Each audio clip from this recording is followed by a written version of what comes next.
Hello, എല്ലാവർക്കും എൻ്റെ YouTube ചാനലിലെ പുതിയൊരു വീഡിയോയിലേക്ക് സ്വാഗതം. ഇത്രയും ദിവസം ഞങ്ങൾ 5ാം ക്ലാസ്സിലെ SSലെ എല്ലാ ചാപ്റ്റേഴ്സും കംപ്ലീറ്റ് ചെയ്തിട്ടുണ്ടായിരുന്നു. ഇന്ന് മുതൽ BS അതായത് സയൻസിലെ ചാപ്റ്റേഴ്സാണ് ഇന്ന് മുതൽ തുടങ്ങാനായിട്ട് പോകുന്നത്. കുറച്ചൊരു ഗ്യാപ്പ് വന്നു. ഇനി മുതൽ കണ്ടിന്യൂസ് ക്ലാസ് ഉണ്ടാവും. ഇന്നത്തെ ഫസ്റ്റ് ചാപ്റ്റർ എന്ന് പറയുന്നത് ഒറ്റയല്ലൊരു ജീവിയും. ചെറിയ ചാപ്റ്റേഴ്സാണ്, കുറച്ച് പോയിൻറ്റ്സ് മാത്രമേ ഉള്ളൂ. ഫസ്റ്റ് പേജിൽ നോക്കുകയാണെങ്കിൽ നദീതീരത്തോ കുളക്കരയിലോ ഉള്ള മാളങ്ങളിലാണ് പൊന്മാൻ താമസിക്കുന്നത്. മേളിലൊരു പൊന്മാൻ്റെ പിക്ചറുണ്ട്. അപ്പോൾ നദീതീരത്തോ കുളക്കരയിലോ ഉള്ള മാളങ്ങളിലാണ് ആര് താമസിക്കുന്നത്? പൊന്മാൻ താമസിക്കുന്നത്. ജലസ്രോതസ്സുകൾക്ക് സമീപം മീൻ പിടിക്കാൻ സൗകര്യമുള്ള സ്ഥലങ്ങളാണ് ഇവ അധികവും താമസിക്കാനായി തിരഞ്ഞെടുക്കുന്നത്. അപ്പം അവയ്ക്ക് ഭക്ഷണം കിട്ടുന്ന സാഹചര്യവുമായിട്ട് അടുത്ത് ജീവിക്കാനാണ് ഓരോ ജീവികളും എന്ത് ചെയ്യുന്നത്? ആഗ്രഹിക്കുന്നത്. പലതരം ആഹാരം കഴിക്കുന്ന ജീവികൾ നമ്മുടെ ചുറ്റുമുണ്ട്. ഓരോ ജീവികളും കഴിക്കുന്ന ആഹാരങ്ങൾ വ്യത്യസ്തമാണല്ലേ. സസ്യഭാഗങ്ങൾ ആഹാരമാക്കുന്ന ജീവികൾ ഏതൊക്കെയാണ്? ആടുണ്ട്, മാന്, മുയൽ, ഇതൊക്കെയാണ് കൊടുത്തേക്കുന്നത്. അടുത്ത ചാപ്റ്റർ വന്നിട്ട് വാസസ്ഥലവും ആഹാരവും. വേറെ പോയിൻറ്റ്സ് ആയിട്ട് അതിലൊന്നുമില്ല. ഇവയിൽ സസ്യങ്ങൾ ആഹാരമാക്കുന്ന ജീവികൾ ഏതൊക്കെയെന്ന് ചോദിച്ചിട്ടുണ്ട്. ചെറുമീനുകളെ ആഹാരമാക്കുന്ന ജീവികൾ ഏതെല്ലാമാണ് ഇവിടെ ഉള്ളത് എന്നാണ് അതിൽ ചോദിച്ചിട്ടുള്ളത്. അടുത്ത പേജിൽ ആഹാര ശൃംഖലയാണ് കൊടുത്തിട്ടുള്ളത്. ചെറുമീനുകളെ സസ്യങ്ങൾ ആഹാരമാക്കുന്നു, വലിയ മീനുകൾ ചെറുമീനുകളെ ആഹാരമാക്കുന്നു. അടുത്ത് കണ്ണി ചേർന്ന് എന്ന് പറഞ്ഞിട്ട് മാന്, മുയൽ, പുൽച്ചാടി തുടങ്ങിയ ജീവികൾ സസ്യങ്ങളെ ആഹാരമാക്കുന്നവയാണ്. ഇവയെ ആഹാരമാക്കുന്ന മറ്റു ജീവികളെ കൂടി ഉൾപ്പെടുത്തി ആഹാരബന്ധം പൂർത്തിയാക്കുക എന്നാണ് കൊടുത്തിട്ടുള്ളത്. അടുത്ത് നോക്കിക്കോ, അടുത്തതാണ് പോയിന്റ്. ആഹാരത്തിനായി ജീവികൾ പരസ്പരം ആശ്രയിക്കുന്നു. അപ്പോൾ ആഹാരത്തിനായി ജീവികൾ എന്ത് ചെയ്യുന്നു? പരസ്പരം ആശ്രയിക്കുന്നു. ജീവികളുടെ ഈ പരസ്പര ബന്ധമാണ് ആഹാര ശൃംഖല ജാലം അല്ലെങ്കിൽ ഫുഡ് വെബ് എന്ന് പറയുന്നത്. അപ്പോൾ ജീവികളുടെ ഈ പരസ്പര ബന്ധമാണ് ആഹാര ശൃംഖല ജാലം അഥവാ ഫുഡ് വെബ്. അപ്പോൾ ആഹാരത്തിനായി ജീവികൾ പരസ്പരം ആശ്രയിക്കുന്നു. ജീവികളുടെ ഈ പരസ്പര ബന്ധമാണ് ആഹാര ശൃംഖല ജാലം. നോക്കി, എല്ലാ ആഹാര ശൃംഖല ജാലവും തുടങ്ങുന്ന എന്താണ്? പച്ചസസ്യങ്ങളിൽ നിന്നാണ് അഥവാ ഹരിത സസ്യങ്ങളിൽ നിന്നാണ്. അതിൽ നിന്നാണ് ബാക്കി ആഹാരത്തിൻ്റെ ആ കണ്ണികളെല്ലാം എന്ത് ചെയ്യുന്നത്? ഉത്ഭവിക്കുന്നത്. താഴെ ഓരോ കണ്ണികൾ കൊടുത്തിട്ടുണ്ട്, നോക്കി ശ്രദ്ധിച്ച് മനസ്സിലാക്കുക. ഫസ്റ്റ് വരുന്ന ഹരിത സസ്യങ്ങളെന്ന് പറയുന്നത് ഉൽപ്പാദകരാണ്. ഓരോ ആഹാര ശൃംഖല ജാലം എടുത്താലും ആദ്യം വരുന്നത് ഉൽപ്പാദകരെന്ന് പറയുന്ന ഹരിത സസ്യങ്ങളായിരിക്കും. അടുത്ത് വരുന്ന എന്താണ്? അടുത്ത് പ്രാഥമിക, ദ്വിതീയം, തൃതീയം എന്നിങ്ങനെ പോകും. രണ്ടാമത് വരുന്ന കണ്ണിയാണെന്ന് പറയുന്നത് പ്രാഥമിക തലത്തിൽ വരുന്നത്. രണ്ടാമത് വരുന്ന അത് ആരാണോ? പുൽച്ചാടിയാണ് രണ്ടാമത്. അപ്പോൾ രണ്ടാമത് വരുന്നത്, രണ്ടാമത്തെ പൊസിഷനിൽ വരുന്നതാണ് എന്താ പറയുന്നത്? പ്രാഥമിക തലമായിട്ട് നമ്മൾ കണക്കാക്കുന്നത്. അല്ലാതെ ഫസ്റ്റ് പുല്ല് വരുന്നു എന്ന് പറഞ്ഞിട്ട് പുല്ലല്ല പ്രാഥമിക തലം വരുന്നത്. രണ്ടാമത് വരുന്നത് ആരാണോ അതാണ് പ്രാഥമികത. അപ്പോൾ പുല്ലെന്ന് പറയുന്നത് ഉൽപ്പാദകരാണ്. അടുത്ത നോക്കാം, ശൃംഖലകൾ കടലിലും. കടലിലെ ചില ജീവികളെയാണ് എന്താ പറയുക ചിത്രത്തിൽ കൊടുത്തിട്ടുള്ളത്. ജീവിയും അവയുടെ ആഹാരവും. സ്രാവ് എന്താണ് കഴിക്കുന്നത്? കണവ, മീനുകൾ, കടലാമ എന്നിവയാണ് സ്രാവിൻ്റെ ആഹാരം. കണവ, മീനുകൾ, കടലാമ. മത്തിയുടെ ആഹാരം എന്താണ്? ചെറുമീനുകളും പ്ലവകങ്ങളുമാണ് മത്തി ഭക്ഷിക്കുന്നത്. ചെറുമീനുകളെയും പ്ലവകങ്ങളെ. അപ്പോൾ സ്രാവ്, കണവ, മീനുകൾ, കടലാമ, മത്തി, ചെറുമീനുകൾ, പ്ലവകങ്ങൾ. അടുത്ത് കടലാമ എന്ത് ഭക്ഷിക്കുന്നു? സസ്യഭാഗങ്ങളും മീനുകളെയാണ് കടലാമ ഭക്ഷിക്കുന്നത്.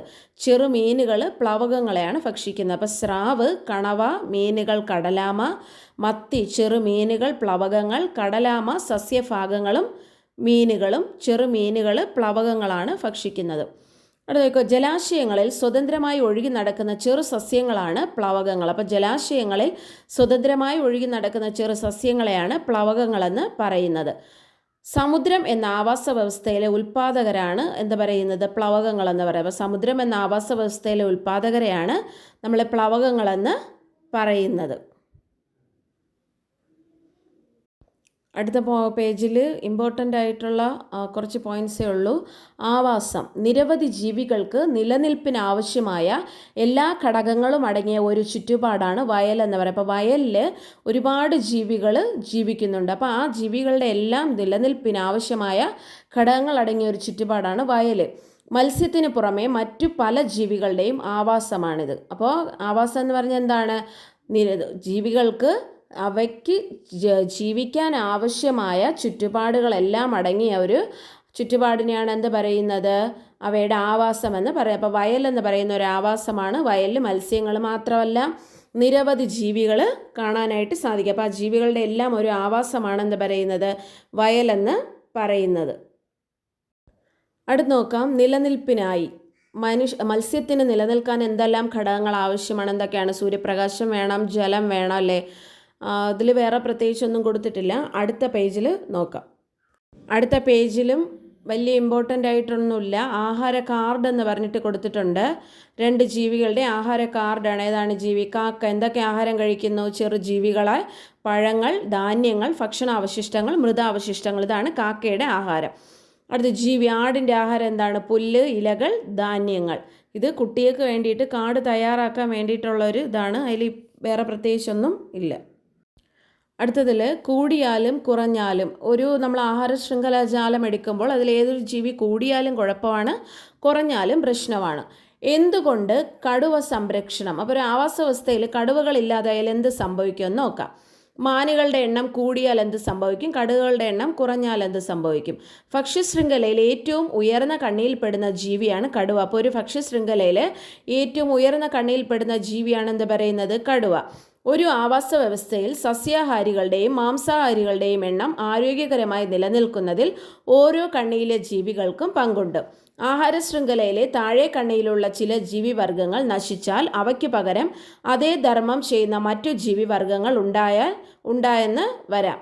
അപ്പോൾ കടുവയെ പോലുള്ള ജീവികൾ ഇല്ലാതായാൽ പകരം ആ ധർമ്മം നിർവഹിക്കാൻ മറ്റു ജീവികൾ അധികമില്ല.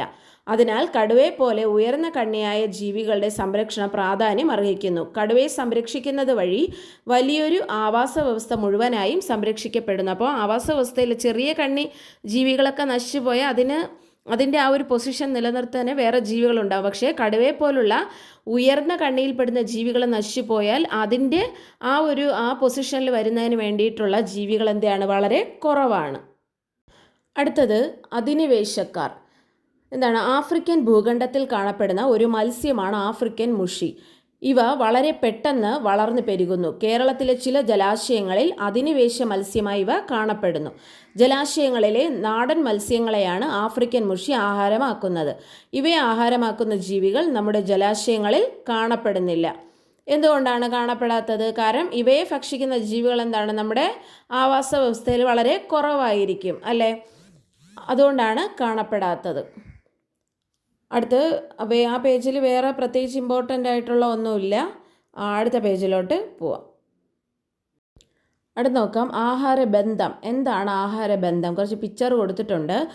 ആഹാര ശൃംഖല ജാലത്തിലെ ഒറ്റ ശ്രേണിയിലുള്ള ഒരു ആഹാരബന്ധമാണ് ആഹാര ശൃംഖല. അപ്പം മൊത്തത്തിൽ പറയുന്നതാണ് ആഹാര ശൃംഖല ജാലം. അതിലെ ഒറ്റ ശ്രേണിയിലുള്ള ഒരു ആഹാരബന്ധത്തെയാണ് ആഹാര ശൃംഖല അല്ലെങ്കിൽ ഫുഡ് ചെയിൻ എന്ന് പറയുന്നത്. നമുക്ക് പുല്ല് വരുന്നുണ്ട്, പുൽച്ചാടി, കോഴി, കുറുക്കൻ, പിന്നെ ആരാണ്? കഴുകൻ, അല്ലേ? ഒന്നാമത്തെ കണ്ണി ആര് വരുന്നു? പുല്ല്. അവസാനത്തെ കണ്ണി കഴുകനാണ് ഈ കൊല്ല് കൊടുത്തേക്കുന്നത്. അതാണ് അതിൽ ഇമ്പോർട്ടൻ്റ് ആയിട്ടുള്ളത്. അടുത്ത നോക്കോ, ആഹാര നിർമ്മാണം സസ്യങ്ങളിൽ. കാർബൺ ഡയോക്സൈഡ്, ജലം എന്നിവ ഉപയോഗിച്ച് സസ്യങ്ങൾ ആഹാരം നിർമ്മിക്കുന്നു. അപ്പോൾ കാർബൺ ഡയോക്സൈഡും ജലവും ഒക്കെ ഉപയോഗിച്ചാണ് സസ്യങ്ങൾ എന്ത് ചെയ്യുന്ന ആഹാരം നിർമ്മിക്കുന്നത്. സൂര്യപ്രകാശത്തിൽ നിന്നുള്ള ഊർജ്ജമാണ് ഇതിനായിട്ട് ഉപയോഗിക്കുന്നത്. അപ്പോൾ സസ്യങ്ങൾ ആഹാരം നിർമ്മിക്കാൻ ഉപയോഗിക്കുന്ന ഊർജ്ജം ആരിൽ നിന്നുള്ളതാണ്? സൂര്യപ്രകാശത്തിൽ നിന്നുള്ള ഊർജ്ജമാണ്. അതിനാൽ ഈ പ്രവർത്തനത്തെ പ്രകാശ സംശ്ലേഷണം എന്ന് പറയുന്നത്. അപ്പോൾ ഈ പ്രവർത്തനമാണ് എന്ത് പറയുന്നത്? പ്രകാശ സംശ്ലേഷണം എന്ന് പറയുന്നത്. സസ്യങ്ങൾ സൂര്യപ്രകാശത്തിൻ്റെ സാന്നിധ്യത്തിൽ കാർബൺ ഡയോക്സൈഡ്, ജലം എന്നിവ ഉപയോഗിച്ച് ആഹാരം നിർമ്മിക്കുന്ന പ്രക്രിയയാണ് എന്ത് പറയുന്നത്? പ്രകാശ സംശ്ലേഷണം അല്ലെങ്കിൽ ഫോട്ടോസിന്തസിസ് എന്ന് പറയുന്നത്. ഇലകളിലെ ഹരിതകം അല്ലെങ്കിൽ ക്ലോറോഫിൽ എന്ന വർണ്ണകമാണ് സസ്യങ്ങളെ ആഹാര നിർമ്മാണത്തിന് സഹായിക്കുന്നത്. അപ്പോൾ സസ്യങ്ങളെ ആഹാര നിർമ്മാണത്തിന് സഹായിക്കുന്ന ഇലകളിലെ വർണ്ണകം ഏതാണ്? ഹരിതകം അല്ലെങ്കിൽ ക്ലോറോഫിൽ. ഈ പ്രവർത്തനത്തിൻ്റെ ഫലമായിട്ടാണ് ഓക്സിജൻ ഉണ്ടാകുന്നത്. അപ്പോൾ ഇങ്ങനെയുള്ള ഈ പ്രവർത്തനത്തിൻ്റെ ഫലമായിട്ടാണ്, ഈ ഫോട്ടോസിന്തസിസിൻ്റെ ഫലമായിട്ടാണ് എന്തുണ്ടാകുന്നത്? ഓക്സിജൻ ഉണ്ടാകുന്നത്. സസ്യങ്ങളിൽ ആഹാര നിർമ്മാണം നടക്കാൻ എന്താവശ്യമാണ്? സൂര്യപ്രകാശം ആവശ്യമാണ്. അടുത്ത പേജിലോട്ട് പോകുമ്പോൾ ചിത്രങ്ങൾ നിരീക്ഷിക്കുക. കുറച്ച് ചിത്രങ്ങൾ കൊടുത്തിട്ടുണ്ട്. ചെമ്പരത്തി, തുളസി, ഏഴിലമ്പാല. ഇലകളുടെ ക്രമീകരണമാണ് കൊടുത്തിരിക്കുന്നത്. പരമാവധി സൂര്യപ്രകാശം പതിക്കുന്ന രീതിയിലാണ് ഓരോ ചെടിയിലും എന്ത് ചെയ്യുന്നത്? ഇലകൾ ക്രമീകരിക്കുന്നത്. അടുത്ത് നോക്കാം, ഇലപ്പച്ചയ്ക്ക് പിന്നിൽ. ഇലയ്ക്ക് പൊതുവേ പച്ച നിറമാണല്ലോ, എന്നാൽ പച്ച നിറമുള്ള ഇലകൾ നിങ്ങൾ ശ്രദ്ധിച്ചിട്ടുണ്ട്. എന്തുകൊണ്ടാണ് ഇലകൾക്ക് പച്ച നിറം ഉണ്ടാകുന്നത്? എന്തുകൊണ്ടാണ്? ഇലകളിലെ പച്ച നിറമുള്ള വർണ്ണകമാണ് എന്ത് പറയുന്ന ഹരിതകം. അപ്പോൾ ഇലകൾക്ക് പച്ച നിറം കൊടുക്കുന്ന വർണ്ണവസ്തുവാണ് എന്ത് പറയുന്നത്? ഹരിതകം എന്ന് പറയുന്നത്. അപ്പോൾ നമ്മൾ നോക്കും, ചുവപ്പ് നിറമുള്ള ചീരയിലും ഹരിതകമാണ് നമുക്ക് കാണാനായിട്ട് സാധിക്കുന്നു. ആ ചീര നമ്മളൊരു പേപ്പറിൽ ബോർഡിൽ എന്തെങ്കിലും ഉരച്ച് കഴിയുമ്പോൾ അതിന് പച്ച നിറം വരുന്നത് നമുക്ക് കാണാനായിട്ട് സാധിക്കുന്നു. അപ്പോൾ ഇലകൾക്ക് പച്ചനിറം നൽകുന്ന വർണ്ണകമാണെന്ത് പറയുന്നത്? ഹരിതകമെന്ന് പറയുന്നത്. അടുത്ത് നോക്കിക്കോ, പല നിറം. ഏതൊക്കെ വർണ്ണവസ്തുവിൽ നിന്നാണ് എന്തൊക്കെ നിറങ്ങൾ കിട്ടുന്നത്? ചുവപ്പ് നിറം നൽകുന്ന വർണ്ണകം ഏതാണ്? ആന്തോസയാനിൻ. ചുവപ്പ് നിറത്തിന് കാരണമായ വർണ്ണകമാണ് ആന്തോസയാനിൻ. ഓറഞ്ച് നിറത്തിന് കാരണമാകുന്ന വർണ്ണകമാണ് കരോട്ടിൻ. അപ്പോൾ ചുവപ്പ് ആന്തോസയാനിൻ, ഓറഞ്ച് കരോട്ടിൻ, മഞ്ഞ സാന്തോഫിൽ. അപ്പോൾ ചുവപ്പ് എന്താണ്? ആന്തോസയാനിൻ, ഓറഞ്ച് കരോട്ടിൻ, മഞ്ഞ സാന്തോഫിൽ. പ്രകാശ സംശ്ലേഷണത്തിന് ഉപയോഗിക്കുന്ന വാതകം ഏതാണ്? Carbon dioxide. പ്രകാശ സംശ്ലേഷണ ബലമായി നമുക്ക് കിട്ടുന്നതാണ് ഓക്സിജൻ. അന്തരീക്ഷത്തിലെ വാതകങ്ങളുടെ അളവ് കൊടുത്തിട്ടുണ്ട്. അന്തരീക്ഷത്തിൽ ഏറ്റവും കൂടുതൽ അളവിൽ കാണപ്പെടുന്ന വാതകം ഏതാണ്? നൈട്രജൻ. 2ാം സ്ഥാനം ഓക്സിജൻ, പിന്നെ 3ാം സ്ഥാനം കാർബൺ ഡയോക്സൈഡ്, പിന്നെ ആർഗൺ, പിന്നെ മറ്റുള്ള വാതകങ്ങൾ. അപ്പോൾ ഈ അന്തരീക്ഷത്തിൽ ഏറ്റവും കൂടുതലുള്ള വാതകം ഏതാണ്? നൈട്രജൻ. 2ാം സ്ഥാനം ഓക്സിജൻ, 3ാം സ്ഥാനം ഏതാണ്? 3ാം സ്ഥാനം ആർഗൺ, 4ാം സ്ഥാനമാണ് ഏത്? Carbon dioxide. നേരത്തെ പറഞ്ഞ് തെറ്റിപ്പോയി. 3ാം സ്ഥാനം ആർഗണും 4ാം സ്ഥാനമാണ് കാർബൺ ഡയോക്സൈഡും. ഊർജം ലഭിക്കാനാണ് ജീവികൾ ശ്വസിക്കുന്നത്. അപ്പോൾ ഊർജം ലഭിക്കാനാണ് ജീവികൾ എന്ത് ചെയ്യുന്നത്? ശ്വസിക്കുന്നത്. സസ്യങ്ങൾക്കും എന്ത് ചെയ്യണം? ശ്വസിക്കാൻ ഊർജം വേണം. സസ്യങ്ങൾക്ക് ഊർജം ലഭിക്കാൻ സസ്യങ്ങളിലും എന്ത് ചെയ്യണം? ശ്വസനം നടക്കണം. എങ്ങനെയാണ് സസ്യങ്ങളിൽ ശ്വസനം നടക്കുന്നത്? സസ്യങ്ങളിലും ശ്വസനം നടക്കുന്നുണ്ട്. എല്ലാ ജീവികളും ശ്വസനത്തിനായി ഓക്സിജനാണ് ഉപയോഗിക്കുന്നത്. ശ്വസനബലമായി കാർബൺ ഡയോക്സൈഡ് ഉണ്ടാക്കുന്നു. എന്നാൽ ജീവികൾ കാർബൺ ഡയോക്സൈഡ് പുറത്തുവിടുന്നു. ശ്വസനബലമായി സസ്യങ്ങളിലുണ്ടാകുന്ന കാർബൺ ഡയോക്സൈഡ് പകൽ സമയത്ത് പ്രകാശ സംശ്ലേഷണത്തിന് ഉപയോഗപ്പെടുത്തുന്നു. അന്തരീക്ഷത്തിൽ നിന്നുള്ള കാർബൺ ഡയോക്സൈഡും സസ്യങ്ങൾ പ്രകാശ സംശ്ലേഷണത്തിന് പ്രയോജനപ്പെടുത്തുന്നുണ്ട്. ഇലകളിലൂടെയാണ് വായു സസ്യത്തിനകത്തേക്ക് പ്രവേശിക്കുന്നത്. ഇതിനായി ഇലകളിൽ പ്രത്യേക ഭാഗം ഉണ്ടോ? എന്താണ് പ്രത്യേക ഭാഗം? ഇലകളിലുള്ള ഈ സൂക്ഷ്മ സുഷിരങ്ങളെയാണ് എന്ത് പറയുന്നത്? സ്റ്റൊമാറ്റ എന്ന് പറയുന്നത്. അപ്പോൾ സ്റ്റൊമാറ്റ എന്ന് പറഞ്ഞാൽ എന്താണ്? ഇലകളിലൂടെ എന്ത് ചെയ്യുന്നത്? ഈ കാർബൺ ഡയോക്സൈഡും ഒക്കെ ഇലകളിൽ അകത്തേക്ക് പ്രവേശിക്കുന്ന ഭാഗമാണ് സ്റ്റൊമാറ്റ എന്നറിയപ്പെടുന്നത്. ഇതിലൂടെയാണ് അന്തരീക്ഷ വായു സസ്യത്തിനകത്തേക്ക് പ്രവേശിക്കുന്നത്. പ്രകാശ സംശ്ലേഷണ ഫലമായി ഉണ്ടാകുന്ന ഓക്സിജൻ പുറന്തള്ളുന്നതും ഈ സ്റ്റൊമാറ്റ വഴിയാണ്. കണ്ണുകൾ കൊണ്ട് നേരിട്ട് കാണാൻ കഴിയാത്ത വസ്തുക്കളെ വലുതായി കാണാൻ ഉപയോഗിക്കുന്ന ഉപകരണമാണ് എന്ന് പറയുന്ന മൈക്രോസ്കോപ്പ്. മൈക്രോസ്കോപ്പ് എന്താണ്? കണ്ണുകൾ കൊണ്ട് നേരിട്ട് കാണാൻ കഴിയാത്ത വസ്തുക്കളെ വലുതായി കാണാൻ ഉപയോഗിക്കുന്ന ഉപകരണമാണ് ഏതെന്ന് പറയുന്നത്? നമ്മുടെ മൈക്രോസ്കോപ്പ് എന്ന് പറയുന്നത്. അടുത്ത് നോക്കോ, ആതിഥേയനും അതിഥികളും. മേളത്തെ പ്രകാശ സംശ്ലേഷണം പകലും രാത്രിയുള്ളത് പിക്ചറായിട്ട് കൊടുത്തിട്ടുണ്ട്. ആതിഥേയനും അതിഥികളും എന്താണ്? അതിനു മുമ്പ് നോക്കിക്കോ, പകൽ സമയത്ത് എന്താണ്? സസ്യങ്ങളിലോട്ട് ഓക്സിജൻ വരുന്നു, കാർബൺ ഡയോക്സൈഡും എന്ത് ചെയ്യുന്നുണ്ട്? സസ്യങ്ങളിൽ ഉണ്ടാവുന്നുണ്ട്. നോക്കിക്കോ, പ്രകാശ സംശ്ലേഷണം ശ്വസനം എന്ന് പറഞ്ഞിട്ട് കൊടുത്തിട്ടുണ്ട്. കാർബൺ ഡയോക്സൈഡ് സ്വീകരിച്ച് എന്ത് ചെയ്യുന്നു? ഓക്സിജനെ പുറന്തള്ളുന്നു പകൽ സമയത്ത്. രാത്രി എന്ത് ചെയ്യുന്നു? ഓക്സിജനെ സ്വീകരിച്ച് കാർബൺ ഡയോക്സൈഡ് പുറന്തള്ളും. അപ്പോൾ പകൽ സമയത്ത് കാർബൺ ഡയോക്സൈഡ് സ്വീകരിച്ച് ഓക്സിജൻ പുറന്തള്ളും, രാത്രി ഓക്സിജനെ സ്വീകരിച്ച് കാർബൺ ഡയോക്സൈഡ് പുറന്തള്ളും. അത് നോക്കോ, ആതിഥേയനും അതിഥികളും. ഞാൻ മാവ്, എനിക്ക് വേണ്ട ആഹാരം ഞാൻ സ്വയം നിർമ്മിക്കുന്നു. അടുത്തെന്താണ്? ഞാൻ ഇത്തിൽ കണ്ണി, ഞാനും സ്വയം ആഹാരം നിർമ്മിക്കുന്നു. പക്ഷേ ജലവും ലവണവും ഏതിൽ നിന്നാണ്? ഈ സസ്യത്തിൽ നിന്ന് വലിച്ചെടുക്കുന്നു. അടുത്ത് ഞാൻ മരവാഴ, എനിക്ക് വേണ്ട ആഹാരം ഞാനും സ്വയം നിർമ്മിക്കുന്നു. പക്ഷേ എനിക്കിരിക്കാൻ എന്ത് വേണം? സ്ഥലം വേണം. അടുത്ത് മൂടില്ലാത്ത അളി എന്ന് പറയുന്നുണ്ട്. ഞാൻ ആഹാരം നിർമ്മിക്കുന്നില്ല, എനിക്ക് വേണ്ട പോഷകഘടകങ്ങൾ ഞാൻ ഈ ചെടിയിൽ നിന്ന് എന്ത് ചെയ്യുന്നുണ്ട്? വലിച്ചെടുക്കുന്നുണ്ട് എന്നാണ് പറയുന്നത്. ഓരോ ചെടികളുടെ കൊടുത്തിട്ടുണ്ട്. അടുത്ത പോയി നോക്കാം. എന്താണ് അടുത്ത് കൊടുത്തിരിക്കുന്നത്? ചെറിയ വേരുകൾ മരവാഴയെ മരത്തിൽ പറ്റിപ്പിടിച്ച് വളരാനായിട്ട് സഹായിക്കുന്നു. കട്ടി കൂടിയ വേരുകൾ അന്തരീക്ഷത്തിൽ നിന്ന് ഈർപ്പം വലിച്ചെടുക്കുകയാണ് ചെയ്യുന്നത്. വാസസ്ഥലത്തിനായി മാത്രമാണ് ഇവ ആതിഥേയ സസ്യത്തെ ആശ്രയിക്കുന്നത്. അപ്പോൾ ഇത്തരം സസ്യങ്ങളാണ് എപ്പിഫൈറ്റുകൾ എന്ന് പറയുന്നത്. അപ്പോൾ എപ്പിഫൈറ്റുകൾക്ക് ഉദാഹരണം എന്താണ്? ഓർക്കിഡുകളൊക്കെ എപ്പിഫൈറ്റിന് ഉദാഹരണമാണ്. ഓർക്കിഡ്, മരവാഴ, ഇത്തിൽ കണ്ണി, ഇതൊക്കെ എന്താണ്? ഇതുപോലുള്ള അവരുടെ സംഭാഷണമാണ് മുകളിൽ കൊടുത്തിരിക്കുന്നത്. ഓർക്കിഡ്, മരവാഴ ഇതൊക്കെ എന്താണ്? എപ്പിഫൈറ്റുകളാണ്. അവ എന്ത് ചെയ്യുന്നു, ഒരു സസ്യത്തിൽ താമസിച്ച് അതിൽ നിന്നാണ് എന്ത് ചെയ്യുന്നത്, അവർക്ക് ആവശ്യമുള്ള കാര്യങ്ങൾ, ഈർപ്പം എല്ലാം വലിച്ചെടുക്കുന്നത് ഈ ആതിഥേയ സസ്യത്തിൽ നിന്ന് ആണ്. അടുത്ത് നോക്കാം.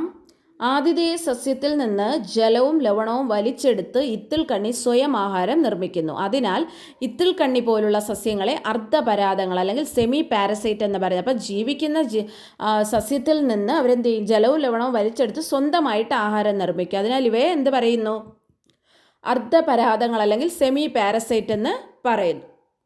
അടുത്തത്, ആതിഥേയ സസ്യത്തിൽ നിന്ന് പോഷകഘടകങ്ങൾ വലിച്ചെടുക്കാൻ കഴിയുന്ന വേരുകളാണ് ആർക്കുള്ളത്, മൂടില്ലാത്താളി പോലുള്ളതിനുള്ളത്. ആതിഥേയ സസ്യത്തിൽ നിന്ന് പോഷകഘടകങ്ങൾ വലിച്ചെടുക്കുന്ന മൂടില്ലാത്താളി പോലുള്ള സസ്യങ്ങളെ പൂർണ്ണ പരാതങ്ങൾ എന്ന് പറയുന്നു. അപ്പോൾ മൊത്തത്തിൽ ആതിഥേയ സസ്യത്തിൽ നിന്ന് പോഷകങ്ങൾ വലിച്ചെടുക്കുന്നതിന് എന്ത് പറയുന്നു, പൂർണ്ണ പരാതങ്ങൾ അല്ലെങ്കിൽ ടോട്ടൽ പാരസൈറ്റ് എന്ന് പറയുന്നത്. ഇതിന് ഉദാഹരണമാണ് എന്ത് പറയുന്നത്, മൂടില്ലാത്താളി എന്ന് പറയുന്നത്. പ്രകൃതിയിലെ എല്ലാ ജീവജാലങ്ങളും പരസ്പരം ആശ്രയിച്ചാണ് എന്ത് ചെയ്യുന്നത്, ജീവിക്കുന്നത്. ഇത്രയാണ് ഈ ഫസ്റ്റ് ചാപ്റ്ററിലുള്ളത്. ഞാൻ ഓരോ SS-ൻ്റെത് ഞാൻ ഒരു പ്ലേലിസ്റ്റായിട്ട് കൊടുത്തിട്ടുണ്ട്. അടുത്ത BS-ഉം ഞാനൊരു പ്ലേലിസ്റ്റായിട്ട് ആഡ് ചെയ്യും. ഞാൻ രണ്ട് ചാപ്റ്റർ വീതം അല്ലെങ്കിൽ 3 ചാപ്റ്റർ വീതമൊക്കെ ഒരു ദിവസം ഇടാനായിട്ട് ശ്രമിക്കാം. അപ്പോൾ ആദ്യമായിട്ട് ചാനൽ കാണുന്നവരുണ്ടെങ്കിൽ സബ്സ്ക്രൈബ് ചെയ്യുക, ലൈക്ക് ചെയ്യുക, ഷെയർ ചെയ്യുക, ബെൽ ബട്ടൺ കൂടി പ്രസ് ചെയ്യുക. എന്നാൽ ഞാനിടുന്ന പുതിയ വീഡിയോസ് നിങ്ങൾക്ക് കാണാനായിട്ട് സാധിക്കുകയുള്ളൂ. അപ്പോൾ എല്ലാവരും സപ്പോർട്ട് ചെയ്യുക. താങ്ക്